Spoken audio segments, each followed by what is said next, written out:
So, picture this. First day on the job for this new guy. He sits down, taps his keyboard a few times, then just gets up and walks away. Screen wide open. Not even a screensaver. And I'm sitting there thinking, oh no, this guy has no idea what's about to happen to him. Now, quick background. I work in security, which means for us, locking your computer isn't just some polite office thing. It's survival. My team, we've got access to sensitive stuff. You leave a screen open even for a minute, and that's a big deal. But here's the thing. If all we ever did was shove rules in people's faces, the vibe would be miserable. No one wants to live in constant paranoia. So years back, the team created something lighter, a tradition. Here's the rule. Forget to lock your screen, you're fair game. And yeah, we prank you. Some of the favorites? The easy one. Jump on your chat and type, "Does anyone want to go in on a giant pizza?" Then walk away. The classic. Change your wallpaper. Nicolas Cage. Danny DeVito. Sometimes even the boss's photo zoomed in way too close. The masterpiece level. Put a fake event on your calendar. Stuff like 3 p.m.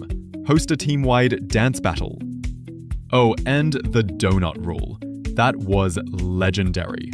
3 strikes and you had to bring donuts for everyone. Whole box. We had mornings where people came in to a dozen glazed donuts just sitting there because someone slipped up 3 times in a week. Thanks, Jake. Sprinkles today? Nice touch.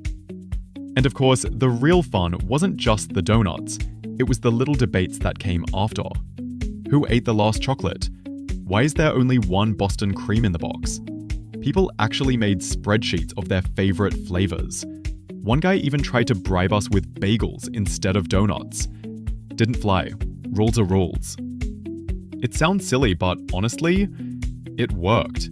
People laughed. People learned. And nobody forgot twice. I once saw a senior engineer so embarrassed by a prank, his entire desktop turned into looping GIFs of cats dancing, that the next day he taped a giant sign to his monitor, "Lock it or lose it." After that, he basically became our hall monitor. Anytime someone stood up, you'd hear him bark, "Lock it!" from across the room. So yeah, comedy, but also training camp.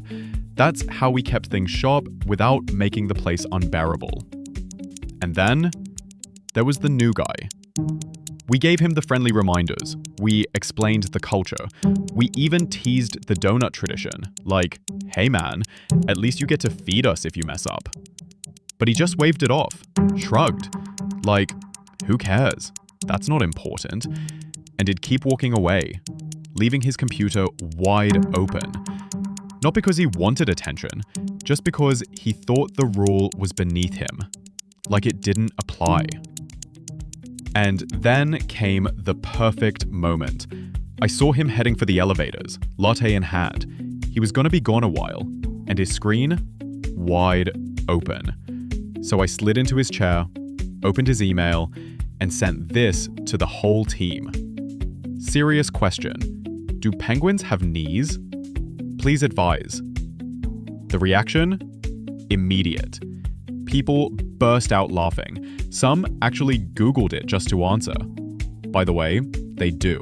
Penguins do have knees. I stand up, grinning. And guess who's storming back down the hall? Yup. He sees me leaving his desk and just loses it. "What the hell are you doing?" I shrug, hit him with his own favorite word. "Whatever." And I walk away. Couple minutes later, his manager comes over. Straight face, but I can tell he's holding back a laugh. Hey, look, he's really upset. Says he doesn't want to play this game, and he's threatening to take it up with HR, reporting me to HR for that, for the thing that literally saves people from formal reprimands. Fine. I just nod. Cool. No more game, we'll go by the book. And by the book, that meant tickets. So I told my team, no more pranks on him. If you see his screen open, don't touch it, just log a ticket. And holy hell, the floodgates opened. Because guess where his desk was? Right next to the elevators, the break room, and the bathrooms. Maximum traffic zone. People were walking by all day, and his screen was basically a public display. 2 days later, over 40 violations logged. His email might as well have been a billboard in Times Square. And my team? We got creative. Ticket bingo.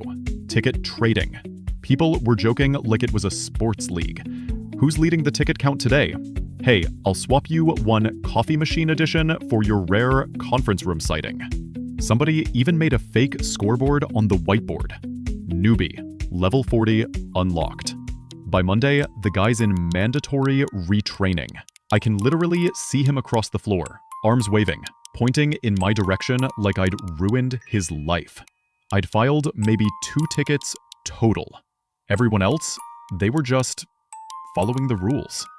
His manager pulls me aside. Come on, can't you let up? And I'm like, sorry, if I don't report it, I'm the one who gets in trouble. That's how it works. For one beautiful day, he actually tried. I watched him stand up, hit Control L every time, like a piano player hitting scales. And I thought, there it is, finally sinking in. The very next day, same story. His screen was sitting there, wide open, like an invitation. And where was he? Leaning against the coffee machine, laughing at some joke with a coworker. On my way to grab a cup myself, I glanced at his monitor and called over casually. Your computer's still wide open, by the way. He froze. His smile vanished. Then he turned, muttered something nasty under his breath, and practically bolted back to his desk like the thing was on fire. Too late. Tickets were already filed. And here's the kicker. Policy had recently changed. Used to be retraining, then a warning, then maybe discipline. Now, straight from retraining to disciplinary action. No in between. By the end of the week, he's in a conference room with his manager, the director, and security leadership. Word gets around he's on a PIP. A week later, he's gone. And honestly, nobody wanted that. Nobody wanted to ruin his career. All we wanted was for him to laugh at one stupid penguin email, maybe buy a box of donuts, and finally start locking his damn screen like the rest of us. But he said he didn't want to play the game. So we stopped playing. And when you take away the game, all that's left is the system. And the system doesn't care. I remember walking past his empty desk after he left, chair pushed in, screen dark. And I thought, man, if only he'd let us prank him into safety. Because honestly, sometimes a dumb wallpaper of Nicolas Cage teaches better than a formal warning. Sometimes a dozen donuts are cheaper than a PIP. And sometimes the joke is the training. And I swear, sometimes a box of donuts really can save your career.